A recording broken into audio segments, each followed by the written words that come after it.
नमस्कार, म पंकज मिश्र। आज कुरा गरौँ संसद भवन अब नीति निर्माण गर्ने ठाउँ हो कि सामाजिक सञ्जालमा ट्रेन्ड बनाउने स्टुडियो।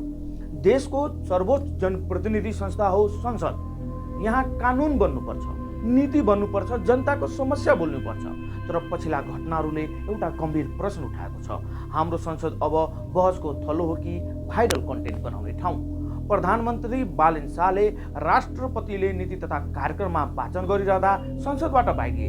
यो दृश्य संसदभित्रको असहमतिभन्दा बढी सामाजिक सञ्जालको ट्रेन्ड बन्यो। त्यसपछि नीति तथा कार्यक्रममाथि जवाफ नदिएर संसदमा अर्को राजनीतिक सन्देश दियो। फेरि त्यो पनि नीतिगत बहसभन्दा बढी ट्रेन्ड र प्रतिक्रियाको विषय बन्यो। यही बीचमा आफूलाई बलियो प्रतिपक्षका रूपमा देखाउँदै आएको श्रम संस्कृति पार्टीले संसदभित्र पम्पलेट टाँसेर अर्को नयाँ ट्रेन्ड बनायो। अब प्रश्न उठ्छ, संसदमा नीति बहस कमजोर हुँदै गएको हो कि राजनीति नै अब सामाजिक सञ्जालको भाषा बोल्न थालेको हो? जेनजी पुस्ताको राजनीतिक प्रभाव बढ्दै गएको छ।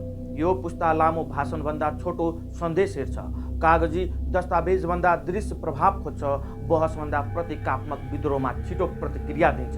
त्यसैले अहिले नेताहरू पनि संसदभित्र बोल्ने भन्दा देखिने काममा बढी केन्द्रित देख्न थालेका छन्। एक लाइन, एउटा दृश्य, एउटा हिडाई, एउटा पोस्टर, यी सबै अब राजनीतिक सन्देश बन्न थालेका छन्। तर समस्या यहाँ छ, संसद ट्रेन्ड बनाउने ठाउँ मात्र होइन, संसद त जनताको भविष्य बनाउने ठाउँ हो।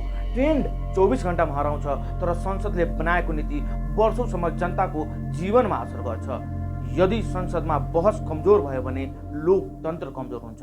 यदि नीतिभन्दा नाटक ठुलो भयो भने जनता फेरि ठगिन्छ। यदि ट्रेन्ड नै राजनीतिक भयो भने देशको दीर्घकालीन दिशा हराउँछ। सामाजिक सञ्जाल लोकतन्त्रको आवाज बन्न सक्छ, तर संसदको विकल्प बन्न सक्दैन। अब जनताले पनि प्रश्न गर्नुपर्छ, हामीलाई ट्रेन्ड चाहिएको हो कि हामीलाई भाइरल दृश्य चाहिएको हो? जिम्मेवार नेतृत्व चाहिएको हो?